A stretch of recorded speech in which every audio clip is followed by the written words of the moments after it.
Unusual events that have happened inside mega prisons tonight. The lights went out before the story begins. Smash that subscribe button if you're brave enough to hear the truth that prison walls try to. Barry, like this video if you believe every prison has secrets.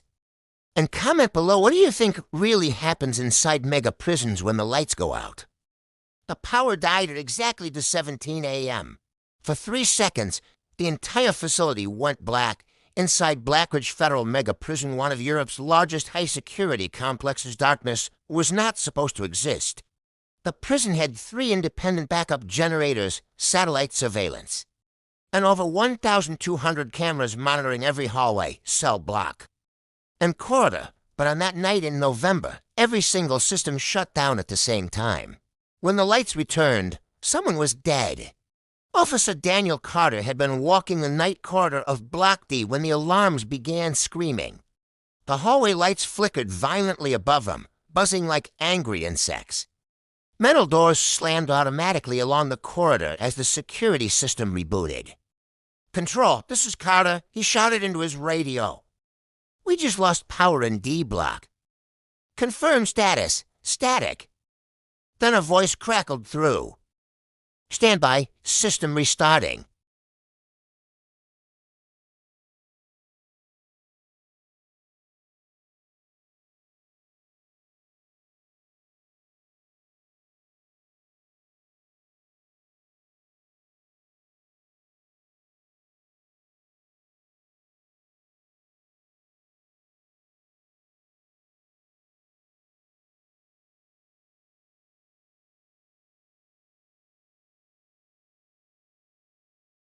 "Control," Carter whispered into the radio, his voice tightening.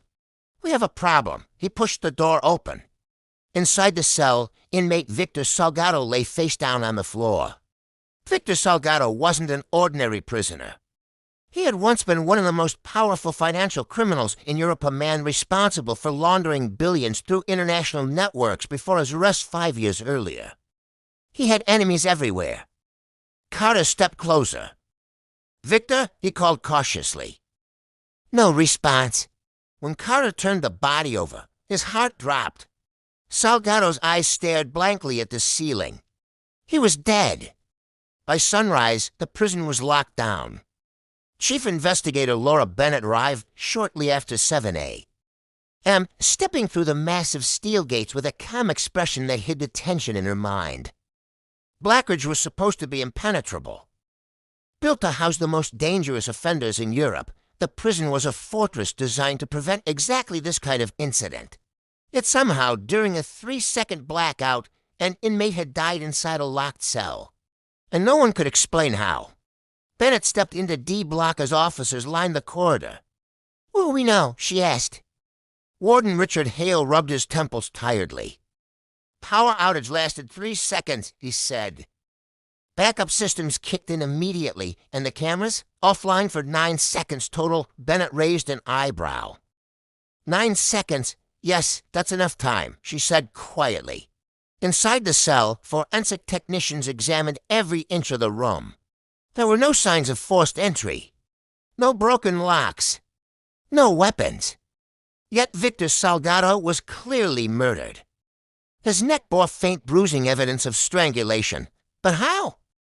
Prisoners couldn't move freely between cells. And guards had strict patrol routes recorded by GPS trackers. Which meant one terrifying possibility. Whoever killed Salgado already had access to his cell. Meanwhile, Officer Carter sat in an interview room, replaying the moment in his head.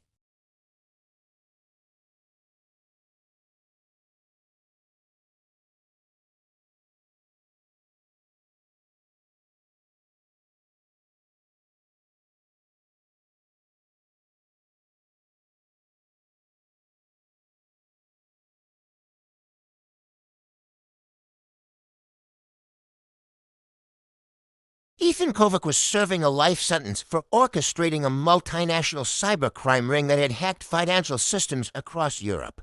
He was brilliant and extremely dangerous. Kovac sat calmly inside his cell when Bennett arrived. Unlike the others in D block, he looked almost relaxed. "You've been busy tonight," Bennett said. Kovac smiled faintly. "I'm always busy. You triggered the emergency call button 6 times. I had a question."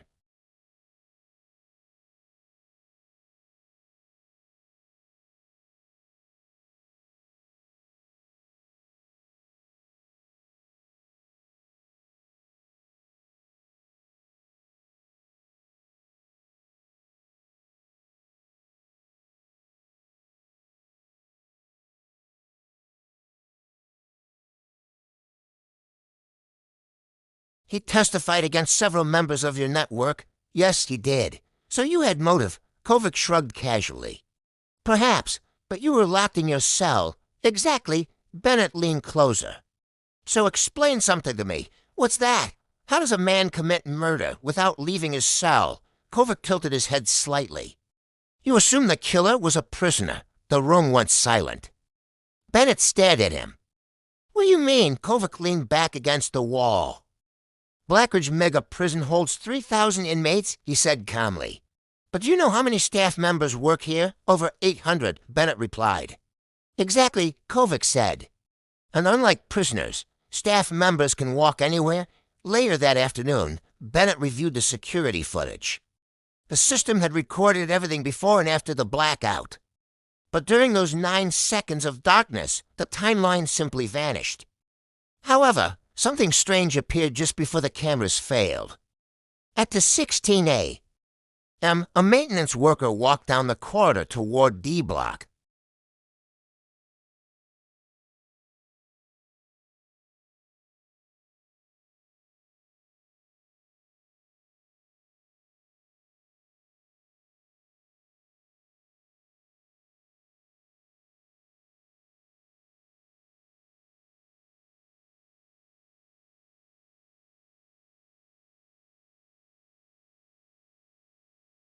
No maintenance staff were assigned to D block tonight."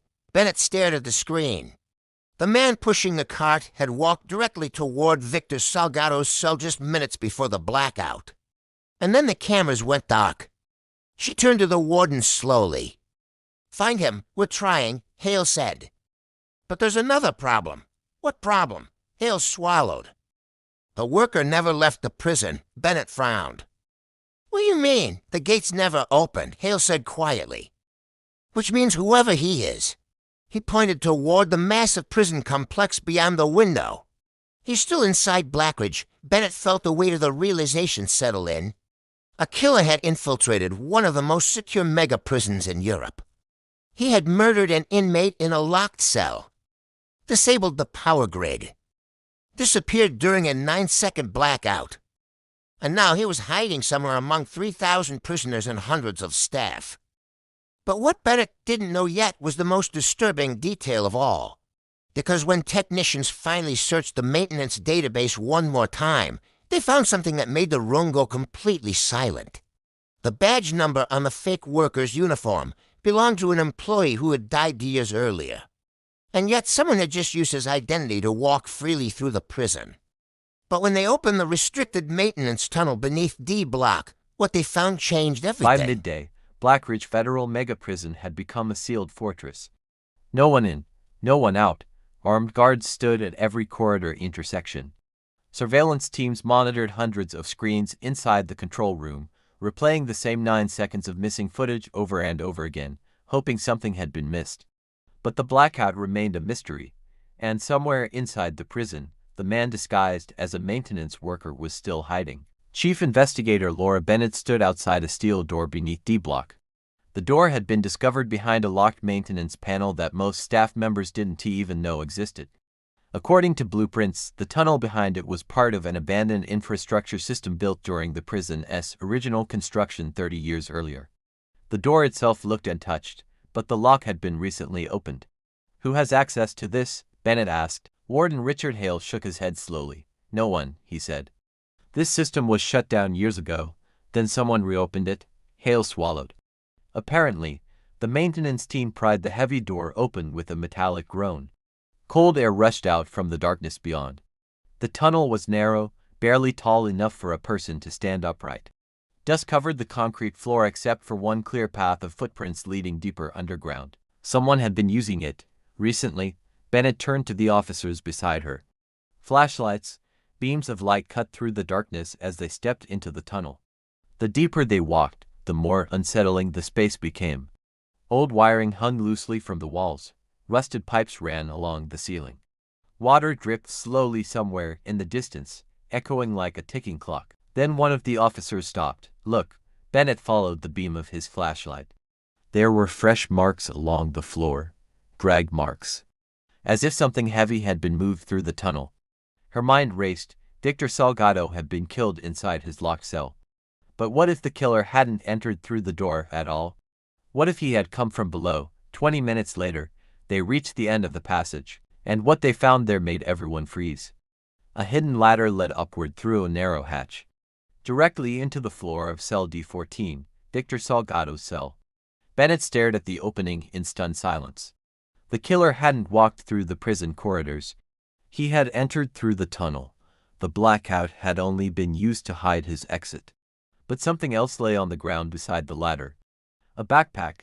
One of the officers carefully unzipped it. Inside were several items: a maintenance uniform, tools, a small radio jammer, and a folded blueprint of the prison. But the most disturbing item was a small photograph tucked into the side pocket. Bennett pulled it out. The image showed 3 men standing together outside a luxury restaurant. Victor Salgado was one of them. The second man was someone Bennett recognized instantly. Ethan Kovic, the cybercriminal from D-Block. But the third man, she didn't recognize him. He was tall, with dark hair and a cold expression. Someone had drawn a red circle around his face. On the back of the photo, a single word had been written. "Witness, back upstairs." Bennett placed the photo on the table in the interrogation room. Ethan Kovic sat calmly across from her. He glanced at the image and sighed. "So you found the tunnel. You knew about it," Bennett said. "Of course. How?" Kovic shrugged slightly. "People talk." "Who is the third man in this picture?" Kovic leaned back. "You're asking the wrong question." "What's the right question?" "Why someone would risk infiltrating a mega prison just to kill Victor Salgado." Bennett stared at him. "Answer the question." Kovic tapped the photograph lightly. "His name is Marco Valenti." The name triggered something in Bennett's memory. Marco Valenti, a former intelligence officer who had disappeared 6 years earlier after being linked to an international corruption scandal. He had been presumed dead. But if this photograph was recent, he was very much alive. "And what was his connection to Salgado?" Bennett asked. Kovic smiled faintly. "They weren't just associates. What were they?" "Partners." That evening, Bennett gathered with the investigative team in the control room. A digital board displayed everything they now knew. Victor Salgado, financial criminal. Ethan Kovic, cybercrime mastermind. Marco Valenti, former intelligence officer, presumed dead. 3 men connected by something far bigger than anyone inside the prison had realized. "Look at the timeline," Bennett said. "Salgado was arrested 5 years ago, Kovic 2 years later. Both connected to the same offshore financial network."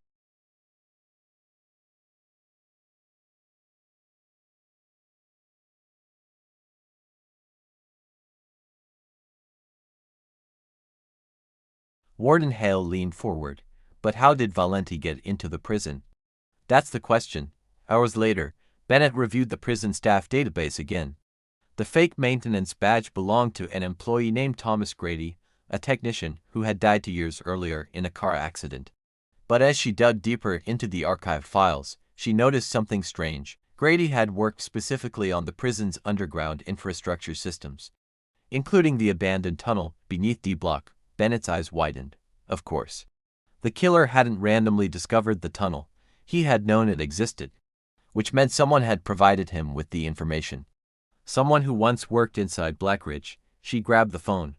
"Run a full background check on Thomas Grady's family." The technician typed quickly. A moment later he froze. "You need to see this." Bennett walked over. On the screen was a family photograph. Thomas Grady stood smiling beside his wife and his adult son. The son looked familiar, too familiar. Dark hair, sharp features, the same cold eyes as the man in the photograph from the tunnel. Bennett felt a chill run through her. Zoom in.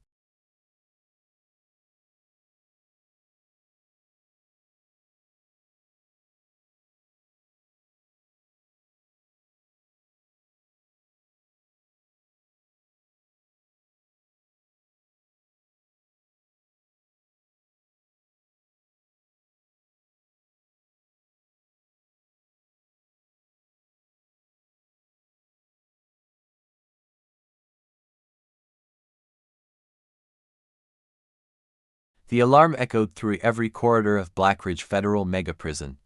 Red emergency lights flashed across the concrete walls as the prison shifted into full lockdown. Steel doors slammed shut throughout the facility, sealing entire cell blocks in seconds. Guards rushed through hallways, shouting orders while surveillance operators scrambled to track the new breach. But the one person they needed to find had already vanished. Ethan Kovic was gone. Chief Investigator Laura Bennett stood frozen in the control room, staring at the screen displaying cell D2. The door hung open. Inside, the bed sheets had been tied together and hung loosely from the ventilation grate above the bunk. It wasn't an escape route, it was a distraction. Kovic had wanted them to think he climbed into the ventilation system. But Bennett knew better. He didn't go up, she said quietly. One of the officers turned to her. Then where did he go? Bennett's eyes slowly shifted to another monitor on the wall. The underground tunnel camera, the same hidden passage beneath D block. It's the tunnel, she said. Warden Hawley's face drained of color. You think he knew about it? He didn't just know about it, Bennett replied. He was waiting for it. Minutes later, a tactical response team descended into the underground tunnel. Flashlights cut through the darkness as armed officers moved cautiously along the narrow concrete corridor. Every sound echoed unnaturally in the confined space. Drip, drip, drip. Water fell somewhere in the darkness like a metronome counting down. At the end of the tunnel, the ladder leading to Salgado's cell still stood open, but something had changed. The backpack discovered earlier was gone. Someone had returned, and they had taken the evidence. Keep moving, Bennett ordered. The team advanced deeper into the passage. About 30 meters ahead, a faint light flickered, not from their flashlights. From another source, someone else was down here. The officers raised their weapons. As they approached the bend in the tunnel, a voice echoed from the shadows. Don't come any closer. The voice was calm, controlled, and instantly recognizable. Ethan Kovic stepped into the beam of their flashlights. He stood alone, holding a small detonator device in his hand. Behind him, a bundle of wires ran along the tunnel wall toward several small explosive charges placed against the aging concrete structure. Bennett felt her pulse spike. You blow that, she said carefully, the entire tunnel collapses. Kovic smiled faintly. That's the point. Where's Marco Valenti? Kovic tilted his head slightly. So you figured it out. You helped him kill Salgado. No, Kovic replied. I helped him expose something. Bennett stepped closer. What? Kovic gestured toward the explosives. This prison. Silence filled the tunnel. You think this is about revenge? Kovic continued. About one dead criminal. He shook his head. Victor Salgado wasn't just a prisoner. He was a banker for something much bigger. Bennett's voice hardened. Start talking. Kovic slowly raised his free hand. You've been investigating crimes that lead people into mega prisons, he said. But you never asked the real question. What question? Who benefits from those prisons being full? The words hung in the air. Bennett stared at him. You're saying the justice system is corrupt? Kovic laughed softly. No. I'm saying someone turned it into a business. He pointed toward the ceiling above them. Private contractors, political donors, security corporations. Entire networks that profit from incarceration. That's a conspiracy theory, is it? Kovic replied. He pulled a small tablet from his pocket and tossed it toward Bennett. She caught it cautiously. The screen displayed hundreds of financial records, payments, shell companies, hidden transactions connecting government officials, private prison contractors, and offshore accounts. At the center of it all was a name Bennett recognized instantly. Victor Salgado. He wasn't just laundering money, Kovic said. He was managing the entire system. Bennett scrolled through the files. The evidence was overwhelming. Contracts inflated, sentencing incentives manipulated, entire communities targeted through fabricated enforcement priorities. Blackridge Mega Prison wasn't just a prison. It was part of a massive profit machine. And Marco Valenti? Bennett asked quietly. Kovac's expression darkened. He was the man who discovered it. 6 years earlier, Marco Valenti had worked inside a European intelligence task force investigating international corruption. While tracing financial networks connected to organized crime, Valenti uncovered something unexpected. Government officials, corporate executives, and prison contractors were secretly funding each other through offshore accounts. The more inmates the system processed, the more money everyone made. When Valenti tried to expose it, he was silenced. His identity erased, declared dead, but Valenti had survived. And he had spent 6 years gathering evidence. Victor Salgado had been the final piece. He planned to testify, Kovac said quietly. But someone inside the network found out, so Valenti killed him before they could, Bennett asked. No, Kovac replied. He killed him because Salgado was about to disappear. Witness protection. A deal. Bennett's stomach twisted. Salgado had been about to escape justice. And the explosion, she asked. Kovac looked down at the detonator. This tunnel leads to the prison's original data archive. Bennett froze. What? 30 years of operational records, Kovac said. Hidden contracts. Inmate transfers. Black budget payments. Then why destroy it? Kovac smiled suddenly. Because someone else is already trying to. At that exact moment, the tunnel lights flickered. A deep rumble shook the ground. Dust rained from the ceiling. Bennett's eyes widened. That wasn't you. No, Kovac said quietly. It wasn't. Another explosion thundered from somewhere above. The control room radio crackled with frantic voices. Structural breach in Sector B. External attack on the facility. Bennett turned back to Kovac. They're trying to destroy the evidence. Kovac nodded slowly. Which means we're running out of time. He extended the detonator toward her. Take it. Bennett hesitated. If this tunnel collapses, the archive is lost forever, Kovac said. But if we get there first, he looked directly into her eyes. The truth survives. For a moment, the entire investigation came down to a single decision. Then Bennett grabbed the detonator. Show me the archive. Kovac turned and began running deeper into the tunnel. The tactical team followed close behind as the ground continued to shake from distant explosions. Finally, they reached a massive steel door buried in the concrete wall. Kovac entered a passcode into the rusted keypad. The door slowly opened. Inside was a hidden data center. Rows of dusty servers hummed quietly in the darkness, decades of secrets stored within them. Bennett stepped forward, staring at the machines that could expose everything. But just as the first officer began connecting a portable drive to extract the files, another voice echoed through the tunnel. Step away from the servers. Everyone turned. A group of armed men in black tactical gear stood at the entrance. Their weapons were raised. And standing at the front of them was someone Bennett never expected to see. Warden Richard Hale. His expression was cold. You should have left this alone, he said calmly. Bennett stared at him in disbelief. You're part of it. Hale smiled. Part of it? He glanced around the room. I helped build it. Silence filled the chamber. Then Hale raised his weapon. And now, he said, I'm going to erase it. But before he could pull the trigger, a single gunshot echoed through the tunnel. Hale's weapon dropped from his hand as he collapsed to the floor. Behind him stood another figure, Marco Valenti, alive, bleeding from a wound in his shoulder, but still standing. He lowered the smoking pistol slowly, and looked directly at Bennett. The truth, he said quietly, belongs to the world now.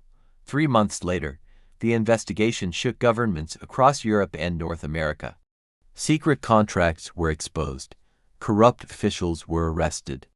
Private prison corporations faced criminal charges. Blackridge Mega Prison was permanently shut down. The hidden archive beneath its walls became one of the largest corruption cases in modern history. But one mystery remained. Marco Valenti disappeared again before the trial began. No one ever found him. Some believed he had gone into hiding. Others believed he was still out there, watching the system he helped expose. And somewhere in the sealed ruins beneath Blackridge, the abandoned tunnel still exists, a silent reminder that sometimes the most dangerous crimes are not the ones committed inside prison walls, but the ones built around them. And if this story kept you on the edge of your seat, you might want to subscribe, because the next case is even darker.